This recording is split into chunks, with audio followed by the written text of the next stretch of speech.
bénissons, Seigneur, nous te glorifions encore une fois de plus. Pour ta présence parmi nous ce soir, la joie du salut dit aux innocents, c'est que nous te sommes infiniment reconnaissants que ce que tu nous as donné encore dans ta maison, Seigneur, et permet que ce que nous puissions chanter les jeunes de Sion, Seigneur, d'exprimer notre reconnaissance, d'exprimer la joie qui est dans nos cœurs, que ce que tu as fait pour nous, Seigneur, nous ne serons jamais te rendre ce que tu as fait pour nous. C'est pourquoi nous te glorifions, nous t'élèvons, Seigneur, que ton nom soit élevé à jamais. Bénis ton peuple ce soir, bénis ma soeur, bénis mon frère, Seigneur, nous sommes venus pour te voir, pour te rencontrer, Seigneur, pour nous communier avec toi.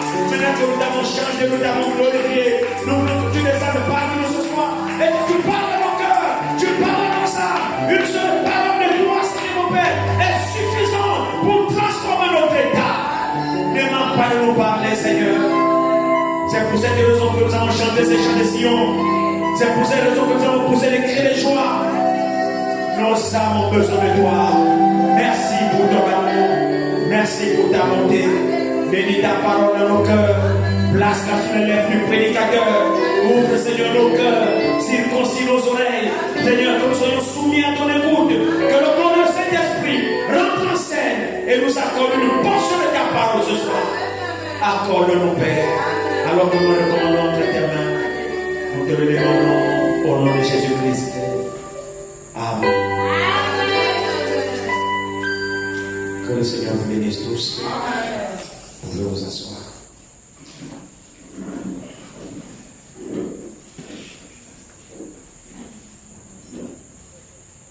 Je vous salue tous ce soir dans le glorieux nom de notre Seigneur et Rédempteur Jésus-Christ. Amen.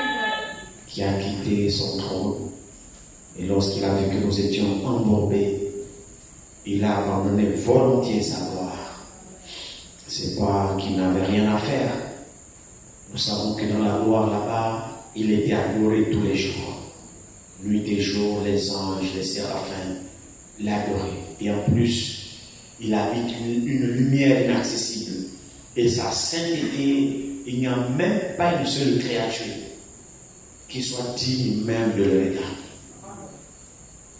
La Bible nous raconte que même les saints séraphins, et pourtant ce sont des créatures angéliques qui n'avaient jamais péché. Ces créatures étaient saintes, mais devant la sainteté de Dieu, même les anges ne sont pas assez saints. C'est pourquoi ils n'étaient pas dignes même de le regarder. Et si vous remarquez même, dans la sainteté même de Dieu, selon la vision que Dieu a donnée à Jean dans les Patmos, vous vous souvenez, dans Apocalypse au chapitre 5, la Bible dit qu'il tenait un livre. On va peut-être lire ça, je pense, Apocalypse 5. Voir combien de fois Dieu est tellement puissant, tellement grand, mais ce qu'il a fait de nous, c'est incompréhensible. Personne ne peut comprendre ça. Regardez ce qui est écrit dans l'Apocalypse ici. Je crois que c'est au chapitre 5 de l'Apocalypse.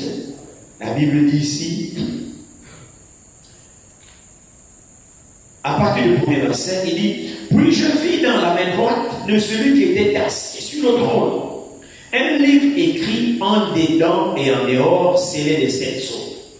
Et j'ai vu un ange puissant qui criait d'une voix forte, qui est digne d'ouvrir le livre et d'en rompre les sceaux. Et personne dans le ciel, ni sur la terre, ni sous la terre, ne peut ouvrir le livre, ni le regarder, s'il vous plaît. Est-ce que l'église est là?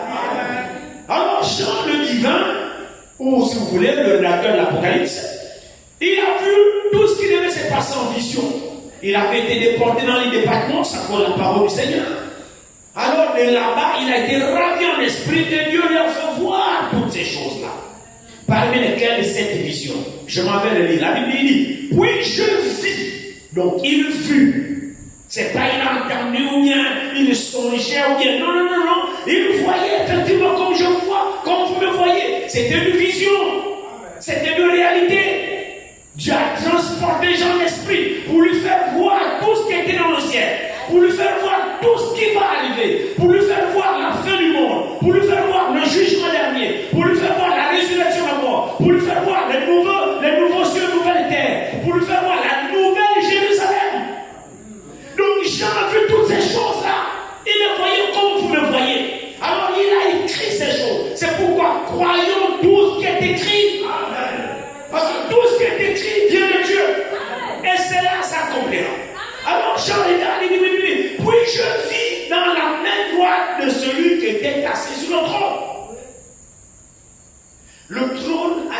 dressé pour un roi.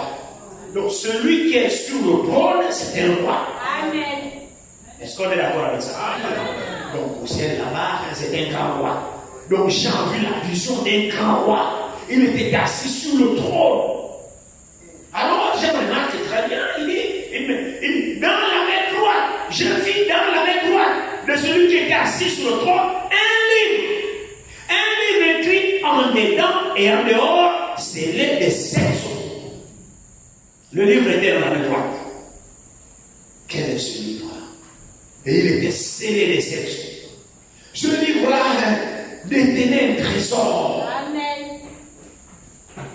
Ce livre-là qui était dans la main droite de celui qui était assis sur le trône détenait un trésor. Alors Jean regarde très bien, il dit, le livre était scellé de 7 sceaux.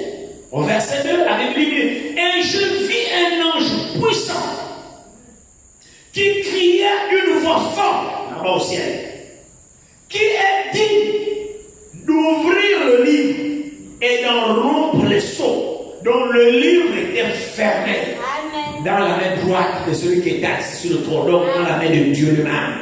Dieu au ciel avec le livre fermé, scellé de 7 sceaux dans sa main droite.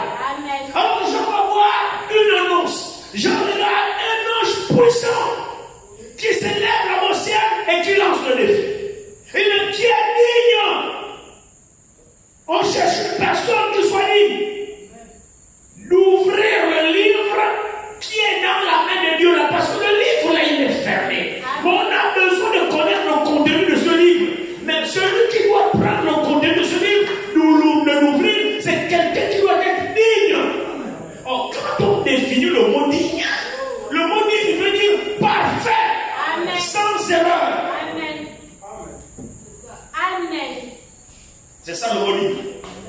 Donc la condition effectivement de prendre ce livre et de l'ouvrir, c'est une personne qui soit digne. Donc quelqu'un sans péché, quelqu'un irréprochable, quelqu'un de parfait. C'était ça. Alors la Bible dit ici, je vis un ange puissant qui criait d'une voix forte, qui est digne d'ouvrir le livre et de rompre les sceaux. Regardez très bien avec moi au verset 3. La Bible dit, et personne. Quand on parle de personne, l'on parle des humains. Amen. Amen. Amen. Quand il s'agit des créatures, on ne dit pas personne. Amen. Personne est toujours rattaché à l'humanité, à l'espèce humaine. Amen. Une chèvre n'est pas une personne. Amen. On est d'accord? Un oiseau n'est pas une personne. Le poisson n'est pas une personne. J'en sais rien. Les créatures vivantes ne sont pas des personnes. Mais quand on parle de personnes, il s'agit de l'espèce humaine. Amen. Donc ici, en fait, le défi qui avait été lancé, c'était à la race humaine, à l'espèce humaine. C'est pourquoi on dit personne. On n'a pas dit aucune créature. Non, on a dit personne. Amen. Certainement, il y avait des créatures qui étaient dignes. Comme des anges sont des créatures vivantes. Il y avait des anges qui n'avaient pas péché, qui étaient certainement dignes. Mais ici, la Bible cherchait quelqu'un, un homme. Alors Jean dit, il dit, et personne dans le ciel, ni sur la terre, ne peut ouvrir le livre, ni le regarder. Donc ce livre-là était tellement saint, tellement précieux, tellement important, que l'espèce humaine, il n'y a qu'un seul homme, né d'homme et de la femme, qui soit digne de regarder le livre, encore moins de le toucher. Amen. C'est une vision terrible. Et suite à cela, la Bible dit ici, il dit, ni de le regarder. Jean regardé, il n'a vu aucun être humain qui se soit présenté devant Dieu là-bas au ciel pour dire, écoute, c'est moi, donne-moi le livre. Personne n'était digne. Personne. Alors devant cette vision, la Bible dit ici, il dit, verset 4, et j'ai pleuré beaucoup de ce que personne ne fut trouvé digne d'ouvrir le livre ni de le regarder. Donc Jean a fondu en larmes dans la vision au ciel. Il a fondu en larmes. Il a beaucoup pleuré parce que ce livre-là, pourquoi Jean pleurait? Mais c'est parce que dans ce livre-là, effectivement, il y avait quelque chose d'important pour la race humaine. Amen.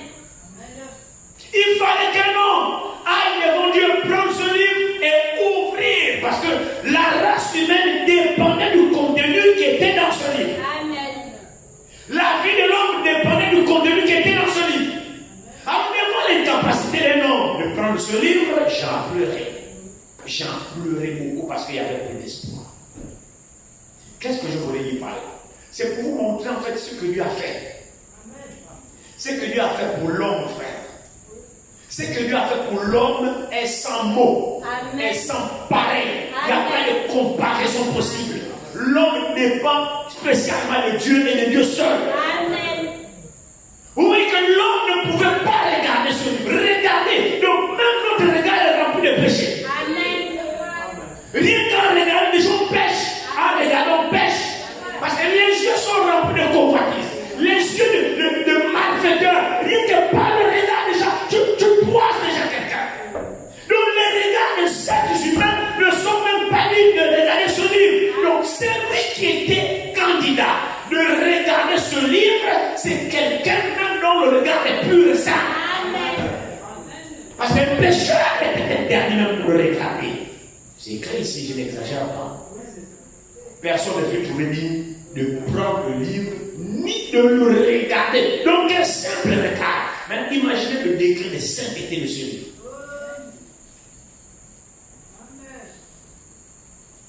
Maintenant, regardez très bien ici l'annonce. L'annonce suivante, il dit, verset 5. Et l'un des vieillards me dit, ne pleure point. Voici le lion de la tribu de Juda, le rejeton de David, a vaincu pour ouvrir le livre et ses 7 sceaux. Devant le désespoir des gens qui pleuraient, une voix de consolation sort. Ne pleure pas. Voici le lion de la tribu de Juda. On précise très bien. Voici le lion de la tribu de Juda. Le rejeton de David a vaincu le livre. Il dit ici, a vaincu pour ouvrir le livre et ses 7 sceaux. Votre attention. On dit, voici le lion de la tribu de Juda. Le rejeton de David. Il dit quoi? A vaincu. Voyez que l'annonce qui avait été faite, c'est que le livre était dans la main droite de celui qui était assis sur le trône. Et là, on demandait quelqu'un de venir prendre ce livre et d'ouvrir ou lire aux hommes. Parce que nous devons connaître ce qui était écrit là-dedans. Amen. Notre vie dépendait du contenu qui était là-dedans. Amen. Alors, aucun homme ne fut trouvé digne d'aller prendre le livre chez Dieu, ni de le regarder même, parce que tous les hommes depuis Adam étaient tous des pécheurs. Amen. Alors, on ne peut pas trouver cet homme nulle part. Alors, curieusement maintenant, Jean, dans le désespoir, une annonce est faite. Il dit, mais ne pleure pas, Jean. Voici le lion, il pointe le lion. Voici le lion de la tribu de Juda. Oh, qu'est-ce que la tribu de Juda? La tribu de Juda, c'est l'une des tribus de 12 fils de Jacob. Amen. Les 12 fils de Jacob, ce sont les enfants. Jacob est le fils d'Isaac. Isaac qui est le fils d'Abraham. Abraham, l'homme que Dieu a appelé et par lequel Dieu a dit, j'établirai mon alliance avec toi. Amen. Et je serai ton Dieu et le Dieu de tes descendants après toi. Amen. Donc Dieu est le Dieu d'Abraham. Dieu est le Dieu d'Isaac. Dieu est le Dieu de Jacob. Et Jacob a enfanté 12 fils. Parmi ces fils, il y avait un qui était appelé Judas. Maintenant la Bible dit, ce vainqueur-là sortira de la lignée de Judas, qui est l'un des 12e fils de Jacob. C'est celui qu'on a montré à Jean dans la vision, le lion de la tribu de Judas. Oh, Judas était une tribu, et ce type-là est le lion. Le lion, c'était le roi. Amen. Le lion, c'est le roi des animaux. Donc la Bible annonce ici, le roi de la tribu de Judas. Donc l'un des 12e fils de Jacob, il y aurait un roi qui sortira de Judas, lui là va vaincre. C'est-à-dire, il ne deviendra pas roi sans vaincre. Amen. Il devra vaincre pour qu'il soit roi. Et celui-là, il a vaincu. Donc, frère, celui qui a été trouvé digne d'aller prendre le livre dans la main de Dieu a dû livrer un combat et il a été trouvé vainqueur. Amen. Où est-ce qu'il a combattu? Quand a-t-il combattu? Et contre qui a-t-il combattu?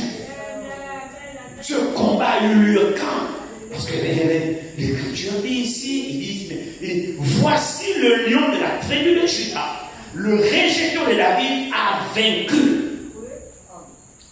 Pour ouvrir le livre et ses sept. Donc pour ouvrir ce livre-là et d'en rompre les sceaux, il fallait qu'il combatte. Frères et sœurs, c'est absolument important que nous puissions comprendre ce que Dieu a fait pour nous. Et que quand nous venons à l'église, nous ne puissions pas venir comme si on part au pique-nique. Nous ne puissions pas venir comme si ce sont des habitudes. Nous ne puissions pas venir, bon, on a l'habitude d'aller à l'église, je vais écouter la parole. Frère, c'est pas ça. C'est pas comme ça que ça fonctionne. Nous avons besoin de garder un véritable contact avec Dieu. Nous avons besoin de recevoir la révélation de ce que Dieu a fait. Quand vous n'avez pas la révélation, vous ne saurez pas qui est Dieu, ni la grandeur de Dieu, ni l'œuvre de Dieu. Amen. Et vous ne prendrez jamais la parole de Dieu au sérieux. Amen. Il a vécu. Donc il a dû combattre. Et remarquez très bien ici. Je vous laisse un peu laisser. Regardez très bien ici ce qui est écrit ici. Ne pleure point. Voici le lion de la tribu de Juda, le rejeton de David, a vaincu pour ouvrir le livre et ses sept sceaux. Donc il faut combattre pour vaincre avant d'avoir accès à ce livre. Alléluia. Mes frères et sœurs, aujourd'hui, la Bible est accessible, mais les gens ont dû combattre. Amen. Pour que la Bible, là, aujourd'hui, tu puisses aller au marché l'acheter et la lire. Les gens ont dû combattre. Amen. Pour que cette Bible soit accessible. Amen. Les gens ont versé leur sang Amen. pour ce livre-là.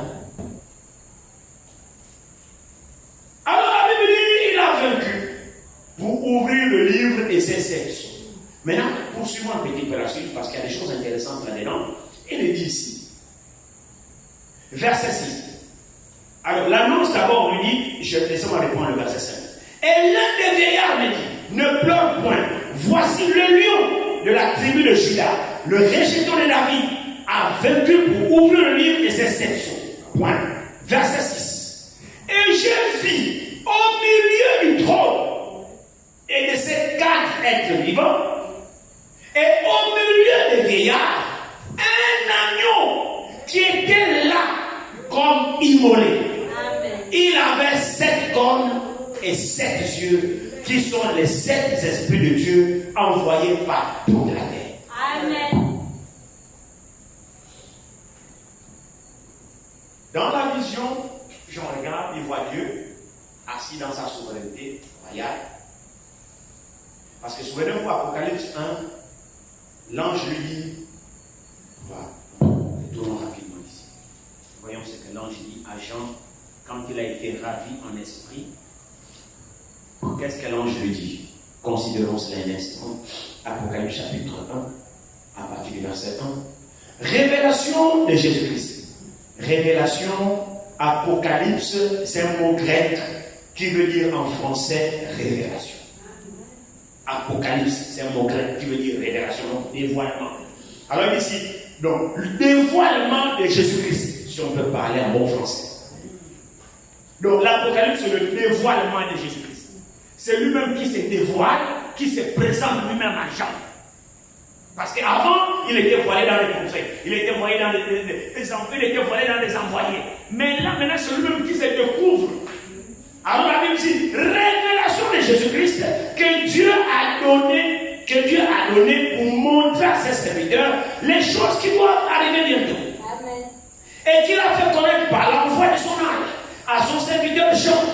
C'est lui qui a testé la parole de Dieu et le témoignage de Jésus-Christ. Soit tout ce qu'il a vu. Amen. Verset 3. Heureux celui qui lit et ceux qui entendent les paroles de la prophétie et qui gardent les choses qui sont écrites. Amen. Car le temps est proche. Amen. Je rajouterai car le temps est à la fin. Amen. Il dit ici, Jean aux 7 églises qui sont en Asie, que la grâce et la paix vous soient données de la part de celui qui est, qui était et qui vient, de la part de ces esprits qui sont devant son trône, et de la part de Jésus-Christ, le témoin fidèle, le premier-né des morts et le prince des rois de la terre. À celui qui nous aime, qui nous a délivrés de nos péchés par son sang, et qui a fait de nous un royaume de sacrificateurs pour Dieu son Père. À lui soit la gloire et la puissance au siècle des siècles. Amen. Amen. Voici, il vient avec les mille, et tout œil le verra. Même ceux qui l'ont percé, et tout être de la terre se lamenteront à cause de lui. Oui, amen. Je suis l'alpha et l'oméga, dit le Seigneur Dieu, celui qui est, qui était et qui vient, le Tout-Puissant. Amen. Nous avons expliqué ces trois fonctions, non? Ces trois fonctions ici, on va relire cela, le verset 8 dit, je suis l'alpha et l'oméga. Ça veut dire le premier et le dernier. Amen. Et il dit ici, il dit le Seigneur Dieu, celui qui est, celui qui est, celui qui était et celui qui vient. Amen. C'est le même, il est le Tout-Puissant. Amen. Alors nous avons expliqué ça ici. Celui qui est présentement, c'est le verbe être conjugué au présent de l'indicatif. C'est-à-dire celui qui est, celui qui était et celui qui vient. C'est la même personne. Amen. Nous avons besoin de connaître ces verbes-là, à quel temps ils sont conjugués et quel rôle ils jouent dans ces temps-là. La Bible dit celui qui est. Là, c'est le présent de l'indicatif. Il est. Il est. Amen. Alors, la Bible dit celui qui est. Il est qui au présent? Présentement, pendant que je suis en train de parler, il est le souverain sacrificateur. Il intercède pour notre foi. Présentement, Jésus-Christ, pendant que je suis en train de parler, la fonction qu'il joue en ce moment, c'est la fonction de souverain sacrificateur. Il est souverain sacrificateur. Quel est le rôle du souverain sacrificateur? Il intercède. Il prend les péchés du peuple, il les amène devant la présence de Dieu pour obtenir l'expiation avec son propre sang. Donc, présentement, il est souverain sacrificateur. Ça veut dire que quel que soit ton péché, quelle que soit la culpabilité, quel que soit ce que tu as commis maintenant pendant que je parle, pour l'instant, il intercède pour toi. Il est souverain sacrificateur. Tu peux lui confesser ton péché. Tu peux lui dire le mal que tu as fait. Il le pardonne. En ce moment, il n'est pas juge encore. Il est souverain sacrificateur. Il est sur le trône de médiation. Et il est seul le médiateur entre Dieu et les hommes. Jésus-Christ, homme. Alors le médiateur sert à quoi? Le médiateur sert à faire la médiation. Il sert à intercéder. Alors il intercède pour qui? En faveur de nous les pécheurs, envers Dieu son Père. Quand nous péchons, nous confessons, il nous prend notre péché. Il nous va demander, il dit Père, il a confessé, pardonne-lui. Lui sert à faire la médiation. C'est par Jésus que nous atteignons Dieu. Mais toi-même, tu ne pas chercher Dieu. C'est lui le chien de Jacob. C'est lui qui nous met en relation avec Dieu. Tu veux aller chez Dieu, c'est avec Jésus-Christ. Tu veux voir Dieu, c'est par Jésus-Christ. C'est lui le médiateur. Il est présentement le souverain sacrificateur. Alors la Bible dit que, il dit, c'est lui qui était-il? Il était prophète. En tant que fils de l'homme. Il était prophète. Quand il est venu à Jérusalem, quand il est venu à Jérusalem, souvenez-vous comment les Juifs ont posé la question à Jean-Baptiste. Tu es qui? Es-tu le Christ? Il dit non. Es-tu Élie? Il dit non. Es-tu le prophète? Le prophète, là, c'est le prophète que Moïse avait parlé au peuple d'Israël dans Deutéronome chapitre 18, verset 15. Moïse a dit au peuple d'Israël, l'Éternel est votre Dieu. Vous susciterez un prophète comme moi. Vous l'écouterez dans tout ce qu'il vous dira. Ce prophète-là, c'est pas Isaïe. Ce prophète-là, c'est pas Habakkuk. Ce prophète-là, c'est pas Élie. Ce prophète-là, c'est Dieu devenu homme. Amen. Que Moïse annonçait à Israël. Amen. Que Dieu vous suscitera du milieu de vos frères, non de vos frères. Qui? Les Juifs. Pourquoi? Le rejeton de David. D'où? De la tribu de Judas. Donc c'était ses frères. L'Éternel, au Dieu, suscitera d'entre vous du milieu de vous, d'entre vos frères. Pas nous ici. Nous ne sommes pas la tribu de Judas. Amen. Nous ne sommes pas des Juifs. Amen. Nous sommes les SSL pour les femmes, les Kambo pour nous, les Anouma, les gens sérieux. Nous avons nos tribus, non? Est-ce que nous avons nos tribus? Amen. Frère, toi tu es le chrétien. Frère Zemis, tu connais ta tribu? C'est quoi, frère? Donne ta tribu. Je suis bâtiment. Hein? Je suis bâtiment. Bâtiment. Ah! Est-ce qu'on a dit que la tribu de bâtiment? Hein? On a dit que ceux qui viennent de la tribu de bâtiment? Non, de la tribu de Judas. Donc là-bas, c'est le juif en Israël là-bas. Oh. Alors quand on a posé la question à Jean, il dit non, ce n'est pas moi. Es-tu le prophète? Non, ce n'est pas moi ce prophète-là. Ce n'est pas moi. Alors mais tu es qui? Pour qu'on aille donner la nouvelle à celui qui nous a envoyés. Il dit, je suis la voix de celui qui crie dans le désert. Donc il était le prophète. Amen. C'est pourquoi il disait toujours, je suis le fils de l'homme. Amen. Le fils de l'homme, c'est le prophète. Donc quand il était venu dans la chair, il était prophète. Maintenant, aujourd'hui, cette fonction n'est plus la fille. C'est pourquoi on parle de ça maintenant au passé. Amen. Il était prophète. Amen. Mais il est en ce moment-là souverain sacrificateur. Et c'est lui qui vient. Il viendra en tant que roi. Alléluia.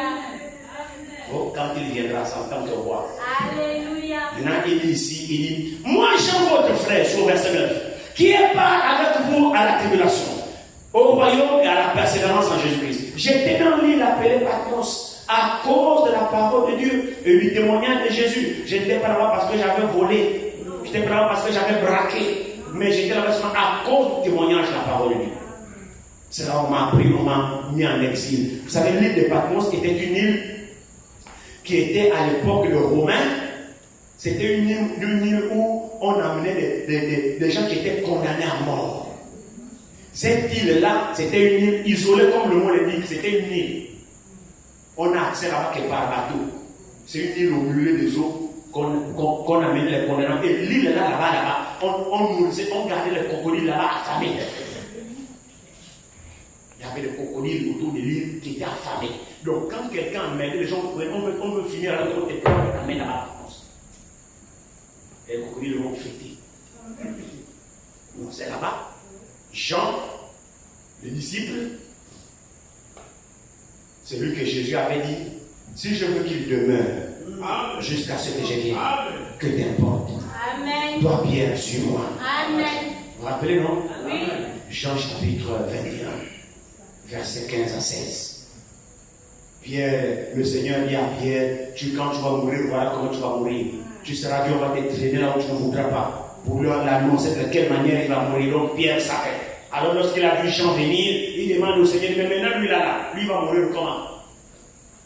Jésus dit à Pierre, mais lui là, si je veux qu'il reste jusqu'à ce qu'il vienne, où est ton problème? Parce que je t'ai dit comment tu vas mourir, maintenant tu veux que je te dise aussi comment lui aussi va mourir. Mais si je veux qu'il reste jusqu'à ce que je vienne, où est ton problème? Toi, suis-moi, occupe-toi de tes affaires. C'est que Dieu fera avec l'autre, ça ne te regarde pas. Moi, j'étais le regard de la sorte, comment tu vas mourir. Mais comment lui va mourir, ça ne te regarde pas. Amen. C'est vrai, non? Amen. Et là, la nouvelle a couru. Ils sont partis, ils disent, oh, le Seigneur a dit que Jean ne va pas mourir. Oh, le Seigneur a dit que Jean ne va pas mourir. Oh. Le Seigneur n'a pas dit que Jean ne va pas mourir. Le Seigneur a dit, si je veux qu'il demeure jusqu'à ce que je revienne, que t'importe, toi, suis-moi. Alors la compréhension charnelle, toi aussi tu peux comprendre comme ça. Amen. Si je veux qu'il reste jusqu'à mon retour, où est ton problème? Donc tu peux comprendre aussi comment le Seigneur a dit qu'il ne va pas mourir jusqu'à ce que je revienne. Cependant, le Seigneur n'a pas dit ça. Amen. Maintenant, pour comprendre ça, c'est l'Apocalypse là. C'est-à-dire Jean, avant de mourir, a vu le retour du Seigneur au travers de la vision de l'Apocalypse. Quand Dieu l'a enlevé dans l'île de Patmos, il fut ravi en esprit et il a vu le retour de Jésus en vision. C'est lui qui nous communique ça dans l'Apocalypse. Alors c'est l'accomplissement de ce qu'il avait dit à Pierre. Si je veux que celui-ci demeure jusqu'à ce que je revienne, que n'importe. Effectivement, Jean n'est pas mort avant de voir le retour du Seigneur en vision. Amen. Vous le croyez? Amen. Jean est celui qui a vu le retour du Seigneur en vision. Avant de mourir, Amen. on a voulu le tuer, il n'est pas mort. On a pris, on a mis dans un feu d'huile qu'on a bouilli pendant 24 heures. L'huile, on a pris, on a trempé dans 24 heures avec les tuniques, les amis palestiniens, vous savez, ça prend vite de feu. On a trempé Jean dans l'huile qui bout. On l'a laissé là-bas 24 heures, gèle comme dans la climatisation. On ne revient même pas une tache d'huile. On a sorti, quand on a dit, oh, c'est un sorcier, envoyé à l'île de Patmos. Ils l'ont traité de sorcier. C'est pourquoi ils se sont débarrassés, lui on l'a envoyé à l'île de Patmos. Oh, c'était même pour son bien. Amen. C'était là-bas où il voit l'Apocalypse. C'était là-bas où Dieu le prend en vision et il fait voir tout ce qui doit arriver. Et maintenant la Bible va donner un ordre ici. C'est ce que je voulais dire avec vous ici. Regardez, il dit ici, il dit, continuons la lecture ici, il dit, moi Jean votre frère qui est part avec vous à la tribulation, au royaume et à la persévérance en Jésus, j'étais dans l'île appelée Patmos à cause de la parole de Dieu et du témoignage de Jésus. Je fus ravi par l'Esprit au jour du Seigneur, c'est-à-dire le jour que le Seigneur va revenir. Et j'entendis derrière moi une voix forte, comme le son d'une trompette, qui disait, ce que tu vois, écris-le dans un livre et envoie-le aux 7 églises. Donc, ce que tu vois, écris-le. Donc, Jean a reçu l'ordre d'écrire tout ce qu'il voyait. Amen. Donc, parmi les visions, eh bien, il y a ça ici. La vision où il voit Dieu assis sur son trône avec un livre dans sa main droite où il lance des filles. Jean a vu et il a écrit. Parce qu'on a dit tout ce que tu vois écrit. Amen. Amen. Donc Jean ne ment pas. Alors Jean a vu cette glorieuse vision. Ce livre que personne ne pouvait bouger, que personne ne pouvait me regarder. Alors l'annonce a été faite que le lion de la tribu de Juda a vaincu. Alors on l'annonce que c'est un lion. Mais quand Jean essuie des larmes, il regarde, il ne voit pas les lions.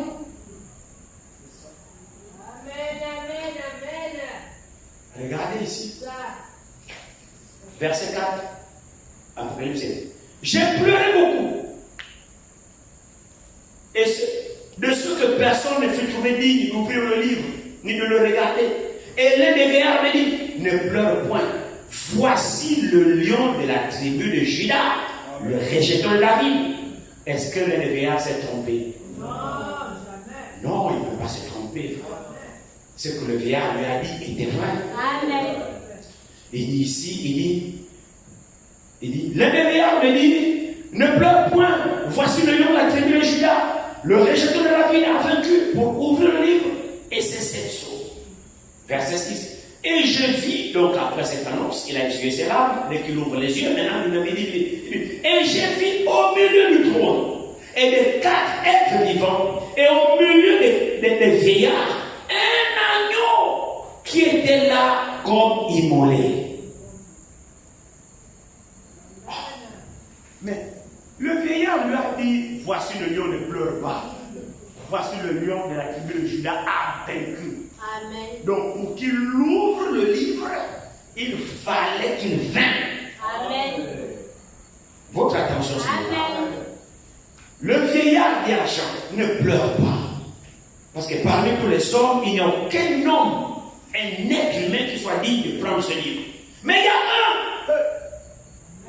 Celui que j'ai vu là, c'est le lion de la tribu de Juda. C'est-à-dire le roi qui sortira de la tribu de Juda. Amen. Pour l'homme, c'est la plus facile. Parce que le lion, c'est un animal. Amen. Mais qu'est-ce qu'il y a dans le lion? C'est la royauté. Amen. Le lion, c'est le roi des animaux. Amen. Donc ça veut dire que celui qui va vaincre là, c'est un roi qui sort de la tribu de Juda. Et pour qu'il soit roi, il doit vaincre effectivement. Évidemment, les rois, c'est des vainqueurs. Tu peux pas être roi par la politique. Le roi, c'est un mérite. Il faut que tu aies posé une nation salutaire, donc toute la nation en dépend. Et par reconnaissance, on dit non, si nous sommes ce que nous sommes, c'est l'homme là, alors il mérite d'être roi. C'est pas une nation salvatrice, une nation des héros. Un roi, c'est pas quelqu'un qui dort et puis on te désigne roi parce que tu es beau. Non. C'est parce que l'acte que tu as posé, tout le pays en dépend. Alors le pays dépend de toi. C'est pour qu'on t'établit roi. Alors la Bible dit que le roi de la tribu de Juda, le régent de David, donc dans la lignée de Juda, il y aurait un homme qui s'appellerait Isaïe. Et Isaïe, il y aura 8 enfants. Et le 8e s'appellerait David. Et c'est des reins de cet homme-là que sortirait un roi pour Israël de la tribu de Juda. Alors ce roi-là, pour qu'il soit roi, il fallait qu'il combatte. Parce que la Bible dit que c'est le rejeton de David. Il sort de David. Alléluia. Il sort de David. Donc il est dans les reins de David. Il sort de David. Combien de fois que notre Seigneur avait une lignée charnelle? Oh, bien sûr. Il avait une lignée charnelle. Et dans cette lignée charnelle, là, il était le rejeton de David. C'est pas moi, c'est écrit ici. Oh. Alors, comme était son père, animé d'un courage, comment David est-il devenu roi? C'est parce qu'il était beau? Non. Quand on est venu le prendre, non, David, tu es beau, tu vas régner sur Israël avec genre de roi. Hein? Et le roi de son époque, c'était Saül. Saül était déjà roi. C'est vrai, non? Mais comment on déclasse Saül à David? Parce que la Bible dit il a vaincu. Le lion de la tribu de Juda a vaincu pour prendre le livre et en rompre les sceaux. Donc on ne peut pas prendre le livre si on n'est pas vainqueur. Alors l'annonce ici, c'est que le rejeton de David est là, doit pouvoir combattre et il va vaincre. Comme son père a combattu, a vaincu et est devenu roi à la place de Saül, également son fils aussi, le fils de son rejeton. Son fils aussi va pouvoir combattre et vaincre pour hériter le trône de son père. Oh, il est différent de Salomon. Salomon a hérité le trône par politique. Salomon, le fils de David. Suivez ça. Salomon, le fils de David, a hérité le trône de son père. N'est-ce pas Salomon qui a hérité le trône? Quand David est mort, qui a succédé à David? C'est Salomon, non? Salomon a mené quelle guerre? La succession de Salomon, c'est une succession politique. Non, Salomon ne méritait pas le trône royal. C'était seulement la reconnaissance de David, son père, il a choisi pour c'est toi qui va. D'abord, le règne de Salomon, c'était un règne de paix. Il n'a mené aucune guerre. Contrairement à son père David, qui méritait le trône royal. Et la Bible ne dit pas que c'est le rejeton de Salomon. La Bible le rejeton de David. Donc c'est un guerrier comme David. Un courageux comme David. Alléluia. Mais c'est la vérité, frère. Alors il doit aussi combattre, il doit aussi vaincre. Comme son père a combattu, a vaincu.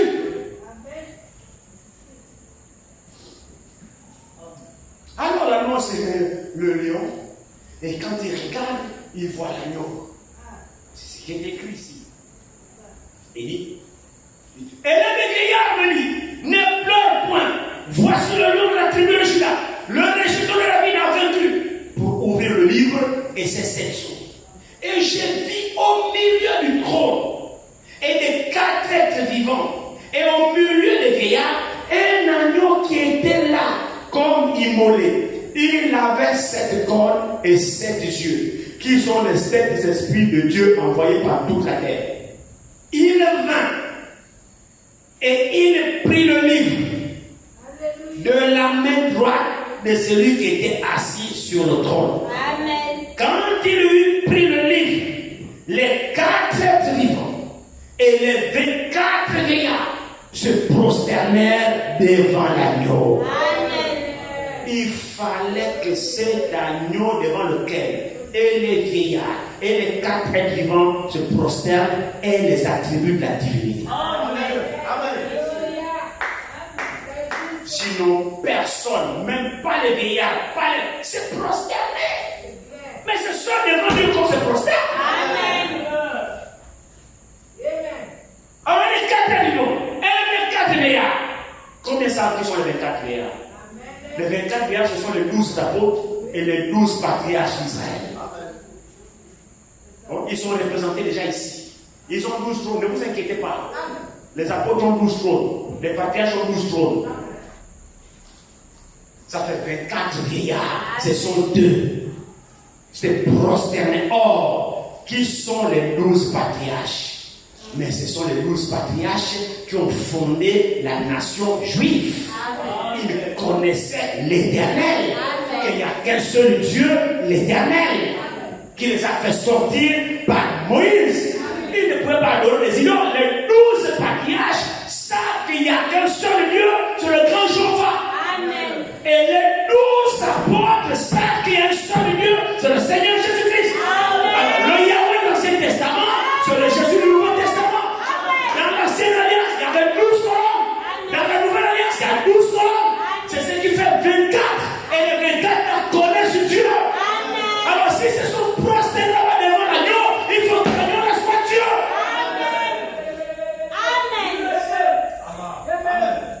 Il faut que l'agneau là soit leur Dieu. Parce que l'adoration n'est réservée qu'à Dieu. Alors, si les 4 vieillards et les 4 êtres vivants se prosternent devant l'agneau, il faut que l'agneau là soit Dieu. Pas un ange. Regardez ici. Et quand il eut pris le livre, les 4 êtres vivants et les 24 vieillards se prosternent devant l'agneau, tenant chacun une harpe et des coupes d'or remplies de parfums, qui sont les prières des saints. Et ils chantaient un cantique nouveau et disant: Tu es digne de prendre le livre et d'en rompre et d'en ouvrir les sceaux. Car tu as été immolé et tu as racheté pour Dieu par ton sang des hommes de toutes tribus, de toutes langues, de tout peuple et de toutes les nations. Frère, épargnez-moi une nation qui ne soit pas concernée par le sacrifice de Jésus-Christ. C'est pourquoi vous devez comprendre que tous ceux qui prétendent adorer Dieu en dehors du sacrifice de Jésus-Christ ne verront jamais. Amen. Ils sont en dehors du plan de Dieu. Amen. Que ce soit Bouddha, que ce soit Mohamed, que ce soit Confucius, que ce soit peu importe les religions que vous savez, si ce n'est pas Jésus-Christ, vous ne verrez jamais Dieu. Parce que le salut est en Christ. Regardez ici. Il dit ici, car tu as été immolé. Je suis au verset 9, la deuxième partie. Car tu as été immolé et que tu as racheté pour Dieu par ton sang des hommes de toutes les tribus. Vous comprenez la tribu de mon frère? Amen. Il n'y a pas d'amen. Hein? Amen. J'ai dit, y compris ma tribu. Amen. Le sang de Jésus a racheté Amen. les hommes de toutes les tribus, y compris la mienne. Amen. Bon, maintenant, si la tienne n'est pas dedans, c'est toi qui vois. Mais la mienne a été rachetée. Donc, il dit ici.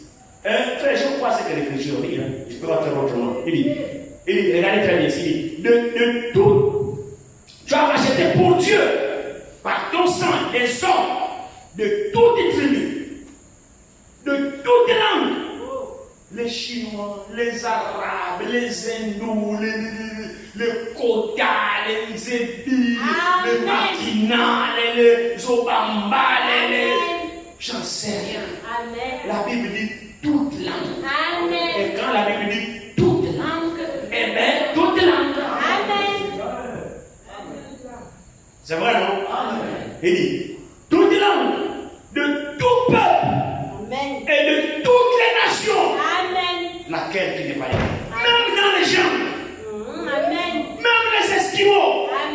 Leur salut est au travers de leur Amen. C'est pourquoi cette bonne nouvelle doit être prêchée à toutes les nations jusqu'aux extrémités de la terre. Après viendra la fin. Il faut que le plan divin soit annoncé. Frères et sœurs, l'évangile ne concerne pas l'annonce des noms. On ne prêche pas les hommes, on prêche l'homme de Golgotha. Il y a un seul super homme de qui doit la louange, la gloire, la prédication, l'honneur. C'est l'agneau qui a été immolé. Il s'est fait homme et il a racheté pour Dieu tous les hommes, de tous les peuples, de toutes les tribus, de toutes les langues et de toutes les nations. Donc toutes les nations de la terre lui sont redevables. Alors vous ne prêchez pas Jésus aux gens, vous êtes coupable. Amen. Vous n'annoncez pas Jésus aux gens, vous êtes coupable. Amen. Arrêtez d'annoncer les hommes. Amen. Aucun homme ne peut rien faire pour moi. Amen. Alors il dit ici, tu as fait de un royaume de sacrificateurs pour notre Dieu et ils régneront sur la terre.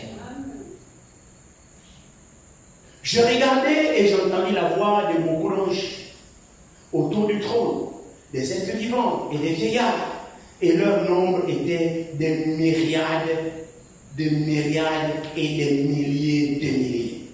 Et ils disaient d'une voix forte, nous ici on ne crie même pas à Dieu, et ils disaient d'une voix frère, la Bible explique que quand Jean ici, s'il vous plaît, Jean vivait ça comme vous me voyez ici et comme je vous vois. Amen. Jean a vu des choses qu'aucun homme n'a vues. Amen. Oh, quelle grâce il a vu, Jean. Amen. Jean a vu, c'était le précurseur qui a vu la fin du monde, Amen. qui a vu les nouveaux cieux, une nouvelle terre, Amen. qui a vu la nouvelle Jérusalem descendre, Amen. qui avait 12 portes. Amen. Et le nom de chaque apôtre était sur les portes. Amen. Jean a vu ça. Amen. Jean a vu les rues pavées d'or, Amen. pas vos pavés de ciment là. La nouvelle Jérusalem, les rues là, Jean a vu. Les pavés étaient d'or pur. Amen. Vous marchez dessus en piétine. Amen. Les rues là, sur lesquelles que tout le monde marcheront. Alléluia. Le pavé d'or. Amen. C'est pas le ciment que nous fait là. Non. Les rues que nous marcherons là-bas, la rue, les rues pavées d'or. Amen. Amen. Mais je ne sais pas si vous croyez. Amen. Amen. Si c'est écrit, je crois. Amen. Maintenant, nous voulons juste l'accent que nous voulons mettre, c'est comment a-t-il vaincu ici? L'annonce avait été dit que c'était le lion de la tribu de Juda, et nous avons vu que le lion était un roi, c'était un type de roi. Donc c'était le roi de la tribu de Juda qui a vaincu et qui était digne. Et maintenant, lorsqu'il regarde très bien, il dit, je reprends le verset 6, ici, il dit, et j'ai vu au milieu du trône et les 4 êtres vivants, au milieu des vieillards, un agneau qui était là, comme immolé. Le vieillard lui dit, ne pleure pas. C'est le lion de la tribu de Juda. Or, le lion, c'est le roi des animaux. Le lion typifie la force. Quand un lion rougit, les animaux tremblent dans la forêt. Amen. Il est digne de régner. Le lion sème la terreur dans la forêt. C'est le roi de la savane. Quand le lion crie, frère, les animaux, chacun cherche sa route.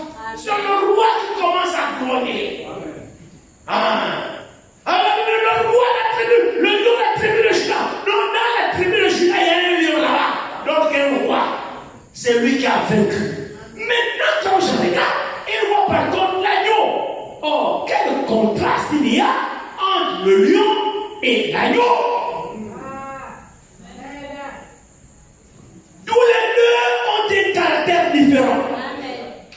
Tous les deux sont opposés quant à leur nature, quant à leur caractère. Amen. C'est un contraste terrible. Amen. Le vieillard dit à Jean, ne pleure pas.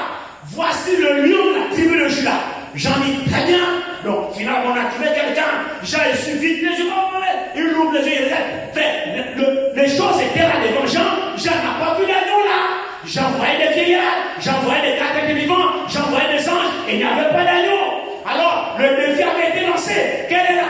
soit dit, Jean a regardé tout autour pour voir quelqu'un qui viendrait, un être humain qui irait chez Dieu pour dire, écoute-moi, donne-moi le livre. Quand Jean a regardé, aucun humain ne s'est pointé devant Dieu.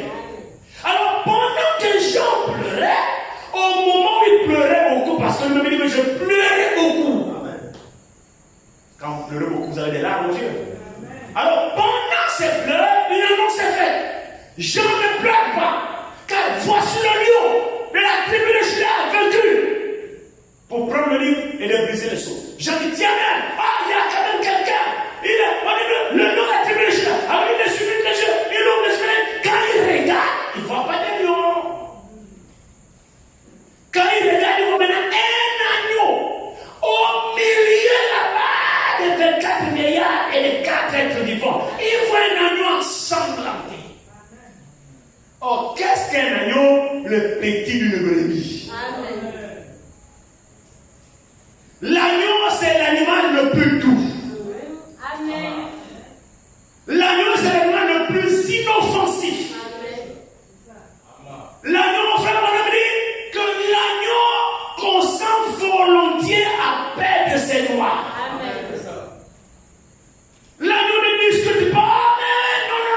Non. Tu l'attrapes, tu donnes la laine, l'agneau te laisse, oui, donne-moi. Tu le laisses tout nu, là, il n'y a plus de poils, il n'y a plus de laine, tout ça, là, il pousse. Il ne bouge pas parce qu'il sait qu'il a une laine prédestinée, ça va repousser. Amen. Alléluia. Donner l'agneau, la prévu autant de fois que vous ne discuterez jamais. Parce que c'est qu'il y en a en abondance, c'est prédestiné en lui. Amen. Alors, quelle est la caractéristique de l'agneau?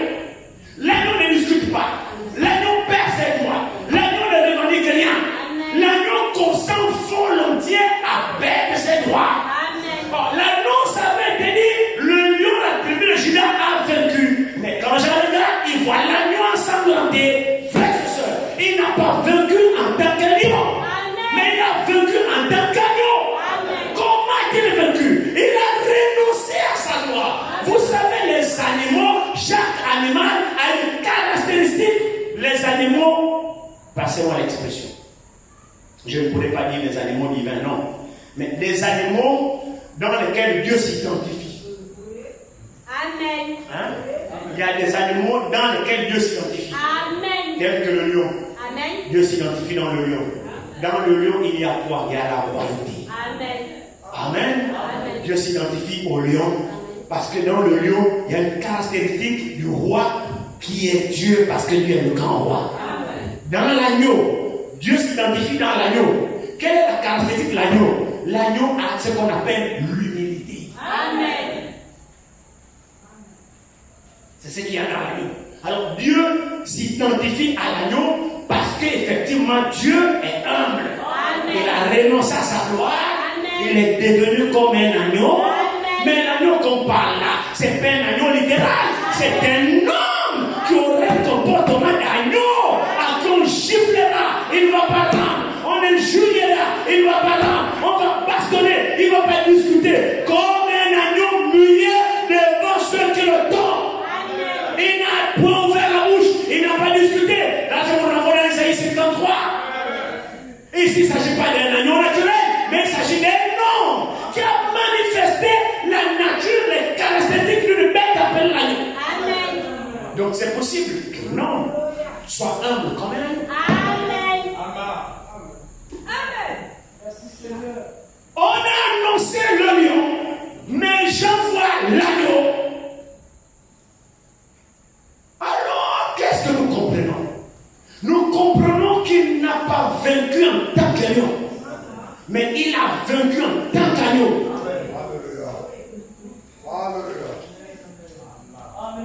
Est-ce que l'église est là? Amen. Il n'a pas vaincu en tant que lion, Amen. il a vaincu en tant qu'agneau. Un jour, ils sont venus pour l'attraper. Il s'est laissé attraper. Il dit, mais vous venez à moi comme si j'étais un brigand. J'étais tous les jours devant vous ici. Vous n'avez pas mis la main sur moi. Mais enfin, que vous sachiez que c'est votre œuvre. Je me suis livré. Il dit, je le pourrais de donner ma vie. Amen. Je le pourrais de la répandre. On ne me l'autre pas. Non. C'est moi-même qui la donne. C'est-à-dire, je consens volontiers à renoncer à ma puissance. Amen. Je consens volontiers à m'humilier, à abandonner qui je suis. Et pourtant, je suis roi. Mais je ne fais pas ça. de roi, mais il est venu d'agneau. Et c'est dans la nature d'agneau qu'il est allé à Golgotha. On avait la couronne. Alléluia. Oh frère, même Pierre, il a pris l'épée, puis il a tranché l'oreille du soldat romain. L'oreille est tombée. Quand on est venu saisir le Seigneur, non, là il est agneau. Pierre, laisse. Je peux me défendre. Je n'ai pas besoin de vous. Mais laisse, Pierre. Je ne veux pas faire l'usage de ce que je suis. Amen. Il a ramassé l'oreille. Il a soudé. Il a revu l'oreille du Romain. Pas de sang, pas de couture. Non, il démontre même là qu'il est Dieu. Il colle, c'est bien comme ça. Il n'y a rien, pas de ça, rien. Mais les gens ne peuvent provoquer. Non, laissons-le, non. Ils étaient aveuglés. Ils ne demandaient pas que voici le pouvoir que j'ai. Si je veux prendre l'oreille et le mettre en place, c'est me défendre que je ne peux pas. Je suis agneau là. Parce que dans la vision, on a vu, j'ai vu un agneau immolé. C'est-à-dire un agneau bourré de sang. Amen. Un agneau sacrifié. Pas un bouc sacrifié. Mais un agneau sacrifié. Le bouc, mais c'est la bagarre. Le bouc ne se laisse pas faire. Si tu ne sais pas faire, le bouc va te balancer là-bas. Le bouc se défend, mais l'agneau ne se défend pas. Donc le Seigneur s'est identifié en tant qu'agneau.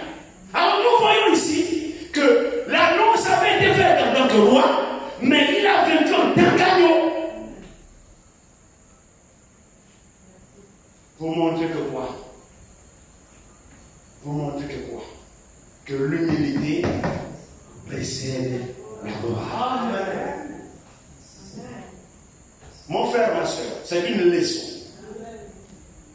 Le Seigneur, pour nous racheter, il a dû faire des sacrifices. Abandonner sa propre gloire. Abandonner son honneur. Abandonner tout ce qu'il pouvait faire. Amen. Accepter la contrainte. Amen. Le film était déjà joué là-bas. Amen. Nous allons terminer. Le film était déjà joué là-bas. Amen. Quand Adam est tombé avec Ève, la race humaine était déchue. Alors Dieu s'est réuni au travail. Amen. Et dans la présence de Dieu, il fallait que Dieu rachète l'homme. Mais pour que Dieu rachète l'homme, il fallait que Dieu lui-même se fasse homme. Amen. Et dans cette métamorphose, que Dieu va devenir homme, Dieu devait se faire fils. Et dans cet attribut de fils, il fallait que Dieu consente volontiers, effectivement, à subir les affres de l'homme. Amen. C'est pas si l'église comprend quelque chose. Amen. Amen. Donc là où je vais devenir fils, voici ce qui m'attend. Amen. L'homme même pour lequel je vais aller sauver ne va même pas me considérer. Amen. Il ne va même pas savoir que c'est moi. Amen. Et pourtant je vais tout déployer, je vais dire que c'est moi, je t'aime, je veux te sauver. L'homme ne va même pas le connaître. Voilà ce qui m'attend. Ils vont me bastonner, ils vont m'humilier, ils vont me rendre nu, ils vont me crucifier, ils vont me faire tout ça souffrir. Mais pourtant je viens les sauver. Mais ils sont tellement aveuglés, têtus, qu'ils ne vont même pas reconnaître que je fais tout ça par amour. Amen. Alors le Père lui dit, es-tu toujours prêt à subir cela? Oui, je suis prêt, je les aime, je pars. Amen. Tu es sûr que tu vas partir? Il dit oui, Père, je les aime, je vais partir. Amen. Alléluia. Frère, quand Jésus descend là, il a tout abandonné. Amen. Ayant existé en forme de Dieu, il ne s'est pas considéré comme étant le poids arraché d'être l'égal avec Dieu. Amen. Mais il s'est humilié lui-même. Amen. On ne l'a pas humilié. C'est parce qu'il s'est humilié qu'il a accepté qu'il soit humilié. Amen. Est-ce que vous êtes là? Amen. La Bible dit il s'est humilié lui-même. C'est-à-dire, en acceptant effectivement de devenir un simple homme, alors il a accepté le châtiment. Amen. C'est pour cette raison qu'à Gethsemane, quand il voit que ses proches en termes comme, il a commencé à ressentir les angoisses. Parce qu'il savait ce qu'il attendait. Amen. La décision avait déjà été arrêtée. Amen. Il a dit au Père, je suis d'accord. Amen. Amen. Quand il vient, l'heure approche. Il dit, Pierre, vous allez m'abandonner. Priez avec moi. Vous allez m'abandonner. Pierre dit, non, moi je ne vais pas t'abandonner, je raconte quoi. Il les a laissés, il est monté, aller prier. Parce qu'il a accepté volontiers d'être agneau. Amen. Il a accepté volontiers de perdre cette loi. Amen. Ça a été décidé là-bas depuis. Amen. On ne peut plus changer. Amen. J'espère que vous voyez la vision. Amen. Amen. Quand il descend, il ne peut plus changer. Amen. C'est pour cette raison qu'il pouvait dire. Il dit, le ciel et la terre passeront, mais mes paroles ne passeront jamais. Amen. Pourquoi? Mais parce que ça avait été établi ainsi. Amen. Il pouvait dire à Pilate, oh, tu n'as pas de pouvoir sur moi, ça ne t'a pas été donné. Amen. Ce que le Père m'a donné, Amen. son passé, Amen. viendront à moi. Amen. Pendant qu'il marche, il vous parle des choses qui ont déjà existé avant. Donc, frères et sœurs, la parole de Dieu, on ne peut pas la changer. Amen. On ne peut pas la changer. Amen. Si tu ne crois pas, c'est ta perte. Amen. Ce que Dieu a dit s'accomplira. Amen. L'homme un petit cerveau d'une crémetière. Frères et sœurs, croyons. Alléluia. Croyons, ce qui est écrit ici est vrai. Amen. Amen. Il dit, Père, s'il est possible que cette coupe se loigne de moi, non pas ma volonté, mais ce qu'on a déjà décidé. Amen. Il va y retourner le prix, il se jette au sol, Père. C'est toi et moi qui nous étions à deux. Quand on a décidé notre histoire, nous étions à deux. Maintenant, là, je vois qu'il y a des angoisses. La chair, maintenant, ça ne tient plus parce que je vois ce qui m'attend là-bas. Et pourtant, quand on avait décidé, j'étais prêt, j'ai dit non, je pars. Mais maintenant, là, non, là, je crois que là, ça rien ne va plus. À prier, non pas ma volonté, mais que ta volonté soit faite. La Bible dit que la sueur s'est transformée en grumeau de sang. Ça tombait de grosses gouttes comme le sang. Amen. La sueur du Seigneur. Là, c'était quoi un simple homme? Amen. Il a accepté d'abandonner son pouvoir, d'abandonner sa gloire. Amen. C'est là que la victoire. Amen. Parce qu'il avait été dit, le lion de la tribu de Juda a vaincu. C'était là qu'il devait livrer son combat. Et c'est là qu'il devait vaincre. Amen.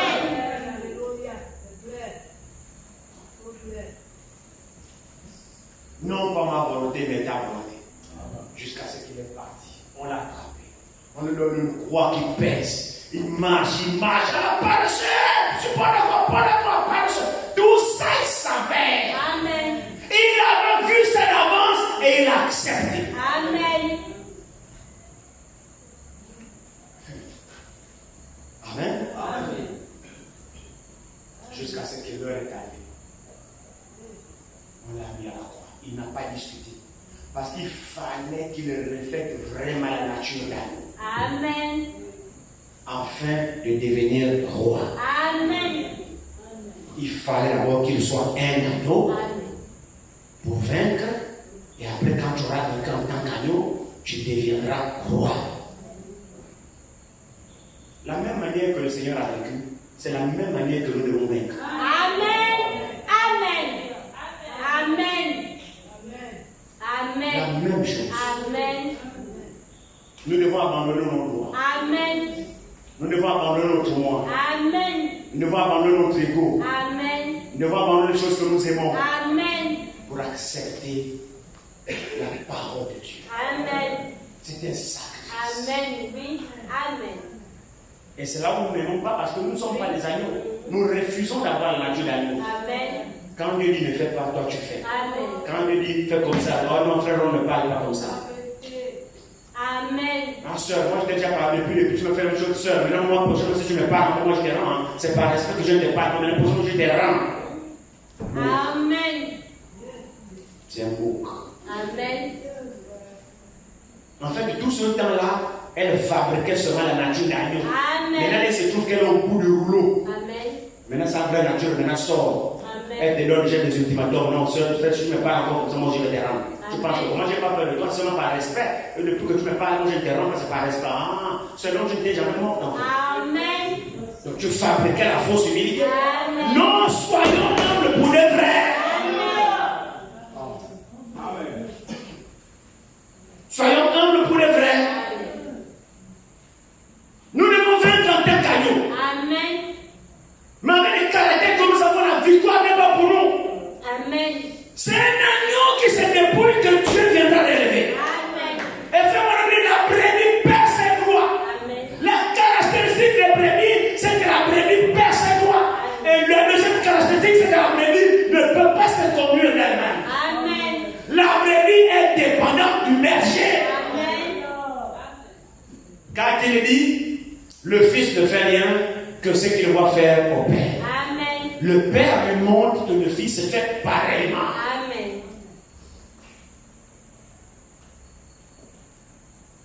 Et le messager, le prophète dans la brochure intitulée L'agneau et la colombe, il dit que ce sont les deux symboles.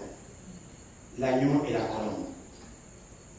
Jean-Baptiste, quand Jésus vient à lui dans le Jourdain, pendant que Jean-Baptiste était en train de baptiser, Jésus à 30 ans sort, avant de rentrer dans le ministère, il va vers le champ, dans le Jourdain.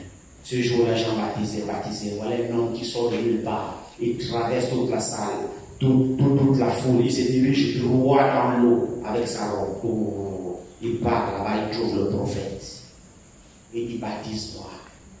Jean regarde, celui qui est devant lui, il est prophète. Quand Jean regarde, il voit Dieu. Il dit, ah, mais c'est moi qui ai besoin d'être baptisé par toi. Et voici que toi tu vois moi. La foule est là en train de regarder le spectacle. Entre Jean et Jésus dans le Jourdain. Jean a reconnu que c'est lui-ci, mais c'est lui Dieu. C'est même lui qui m'a envoyé. Je dis, oh, mais Seigneur, mais c'est toi qui m'as envoyé. Je suis venu précéder ton chemin. Je suis venu préparer le chemin pour que tu rentres en action. C'est toi qui m'as envoyé. Quand j'étais dans le sein de ma mère, c'est toi qui m'as envoyé. Maintenant que toi tu viens, non. Comment moi je peux te baptiser? Et il dit, j'en laisse faire. Car il est convenable que nous accomplissions toute justice. Amen. Ça veut dire quoi? Ça veut dire que là, il est l'agneau. Amen. Et l'agneau, avant d'aller au sacrifice, peut d'abord se faire laver. Amen. Donc quand il vient là, le baptême de Jésus n'était pas le baptême de la repentance. Amen. Parce que Jésus n'avait rien confessé, parce qu'il n'a rien parlé, il n'a pas péché. Amen. Le baptême de Jésus, c'était l'accomplissement des Écritures, parce que Jésus, en tant qu'agneau, avant d'aller au sacrifice, il fallait qu'il soit lavé. Le baptême de Jésus est différent de notre baptême. Notre baptême, nous devons d'abord confesser, nous repentir. J'ai volé, j'ai menti, j'ai tué, tu pleures, le cœur vivement touché. Tu vas à la repentance, tu confesses, on te baptise, Dieu te pardonne. Mais le baptême de Jésus n'était pas le baptême de repentance. C'était l'accomplissement des Écritures, parce qu'il fallait que toute la loi, tous les prophètes, tous les symboles s'accomplissent sur lui. Il était venu en tant qu'agneau pour aller au sacrifice. Alors l'usage de la loi, tous les sacrifices qu'on faisait dans l'ancienne alliance typifiaient Jésus. Amen. Les moutons, les pigeons, les tourterelles, tout cela, ça typifiait Jésus. Amen. Le véritable sacrifice. Mais quand même il vient, il doit se conformer à sa propre loi. Amen. Alors Jean dit, il dit à Jean, laisse faire, baptise-moi seulement. Amen. Plonge-moi dans l'eau, lave-moi. Alors il était agneau et il vient pour se faire laver. Ça c'est la première explication. La deuxième explication, c'est qu'il est la parole qui vient au prophète. Amen. Parce que le prophète, la parole de Dieu vient au prophète. Amen. Pour que le prophète maintenant la révèle au peuple. Amen. Les gens qui étaient là, la parole était faite chair, mais la foule ne reconnaissait pas la parole. Amen. Il fallait que la parole vienne vers le prophète qui était Jean, et que Jean maintenant révèle cette parole-là à la foule en disant, le voilà, oh c'est lui. Voilà l'agneau de Dieu qui ôte le péché du monde. Suivez-le. Il s'adressa à qui? À la foule, parce qu'il est prophète, à qui la parole quand Jean ne présente Jésus, la foule ne reconnaissait pas Jésus comme étant Dieu, comme étant la parole. Personne. C'est pourquoi là, en tant qu'agneau, Jean le baptise, et quand il sort de l'eau, Dieu lui avait déjà dit, c'est lui sur qui tu verras l'Esprit descendre comme la colombe et se reposer sur lui, c'est celui-là. Amen. Mon fils à moi, en qui j'ai mis toute mon affection. Quand Jean l'a baptisé, il sort de l'eau. Le peuple ne voyait pas, mais la vision a apparu à Jean parce que j'étais prophète. Il a vu le ciel s'ouvrir. Et l'Esprit de Dieu descend comme une forme de colombe. C'est comme souvent représente le Saint-Esprit par une colombe blanche. C'est selon la vision de Jean. Vous voyez le Saint-Esprit toujours représenté un petit oiseau blanc, comme ça, tout blanc, petit comme ça. C'est la colombe. C'est selon la vision de Jean. Parce que Dieu lui a dit, celui sur qui tu verras l'Esprit descendre comme une colombe. Se repose sur lui, c'est lui-là que j'ai choisi. C'est lui-là Dieu, c'est lui-là le Sauveur, c'est lui-là le Rédempteur, c'est lui-là l'agneau de Dieu. Amen. Et Jean a vu cette vision. C'est pourquoi quand Jésus sort, Jean va maintenant présenter publiquement. Jean a dit quoi? Il n'a pas dit, voici quelqu'un. Jean n'a pas dit, voici le lion de la tribu de Juda. Non, monsieur. Non, monsieur. Jean dit, voici l'agneau de Dieu. Amen. Qui ôte le péché du monde. Amen. Suivez-le. Amen. Il a dit quoi? L'agneau de Dieu. Amen. Pas le lion de la tribu de Juda. Amen. Parce qu'il est rentré en fonction, en scène, en tant qu'agneau. Amen. La nature qui était en lui était la nature d'agneau. Amen. Donc Dieu agneau. Il était Dieu dans sa puissance, mais agneau dans son caractère. Amen. C'est dans cette position-là qu'il a vécu. Et quand il a vécu, c'est alors qu'il va prendre la place du roi, parce qu'il a vécu en tant qu'agneau. Et c'est notre processus nous tous. Nous devons vaincre aussi en tant qu'agneau. Amen. Et nous devons perdre nos droits. Amen. C'est ça la vérité. Amen. Quand vous avez encore votre ego et votre caractère, vous êtes loin de Dieu. Amen. Dieu fera en sorte de briser votre orgueil. Amen. Dieu vous fera passer par des situations de telle sorte que ton orgueil soit brisé. Amen. Dieu ne travaillera pas avec toi tant que tu as ton orgueil. Amen. Dieu ne travaillera jamais avec toi tant que tu as ton ego. Amen. Dieu ne travaillera jamais avec toi tant que tu as ton esprit auquel. Frère, c'est faux. Dieu n'utilise pas de telle nature. Amen. Non. Lui-même est agneau. Il a vécu en tant qu'agneau. Alors tous ces sujets ont sa nature. Amen. C'est vrai. Nous devons tous être revêtus des sentiments d'humilité. Amen. Il n'y a pas de grandeur, de tu veux, je suis ceci, non. Accepte d'être piétiné. Soyons tous des serviteurs les uns les autres. Amen. Aucun de nous n'est grand parmi nous. Le plus grand parmi nous, c'est Dieu lui-même. Nous sommes tous serviteurs les uns les autres. C'est ça la nature des enfants de Dieu. Nous devons être animés d'un sentiment d'humilité, un sentiment de serviteur, les uns à la voix des autres. Nous devons avoir le caractère d'agneau. Si nous ne sommes pas agneaux, le Saint-Esprit ne viendra pas. Amen. C'est faux. Amen. Si nous sommes là des piquants, ton Saint-Esprit que tu as, tu mens, tu ne l'as pas. Amen. Frère, c'est la vérité. Amen. Le Saint-Esprit vient sur un caractère. Amen. Hein? Dans la nuit et la colombe, j'ai tenté de vous dire que si le Saint-Esprit est descendu, c'est parce que celui qui était destiné à le recevoir était un agneau. Alors l'agneau, c'est l'animal le plus doux. La colombe, c'est l'oiseau le plus doux. Alors le mariage se fait entre nature. C'est entre nature. Amen. Le Saint-Esprit ne viendra jamais sur un bouc. Amen. Jamais. Si on a des comportements de bouc, l'Esprit de Dieu est loin de nous. Amen. Loin de nous. Pour rien, frère, ne parle pas comme ça. Pour rien, tu menaces ta femme. Pour rien, tu menaces ton mari. Tu n'as pas le Saint-Esprit. Et tu ne l'auras jamais. Amen. la colombe vient sur l'agneau. L'agneau, c'est l'animal le plus doux. Amen. La colombe, c'est l'oiseau le plus doux. Amen. Alors, douceur avec douceur égale mariage. Hein? C'est ça.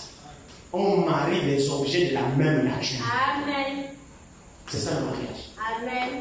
On marie les objets de la même nature. Donc, c'est le caractère qui se marie. C'est pas la beauté qui se marie. Amen. Non, non, non, non, non. C'est pas la beauté, c'est le caractère qui se marie. Donc, caractère, mon caractère, voilà.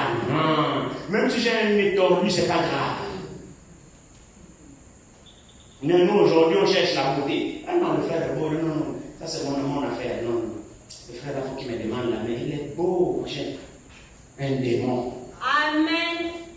Il va te faire voir toutes les couleurs, puisque c'est la beauté que tu as choisie. Non. Cherchons des fils de Dieu. Amen. La nouvelle naissance. Le caractère changé par la parole.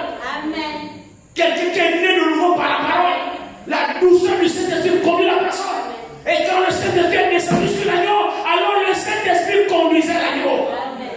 Quand Jean-Baptiste est sorti de l'eau, l'Esprit de Dieu est venu sur l'agneau. La marche de Jésus partout était dirigée par le Père. C'est pourquoi il dit que le Père est à moi, moi je suis dans le Père. C'est le Père qui me conduit. Ce que je fais, ce n'est pas moi, c'est le Père qui habite à moi. C'est lui qui fait les choses.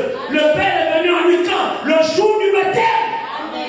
L'agneau et la colombe se sont mariés. Donc le Saint-Esprit est descendu sur l'agneau. Et l'agneau, là où l'agneau marchait, c'était le Saint-Esprit qui conduisait l'agneau. C'était la colombe qui conduisait l'agneau. Amen. Et quand la colombe est sur vous, en train de conduire l'agneau, il amène l'agneau tout droit au sacrifice.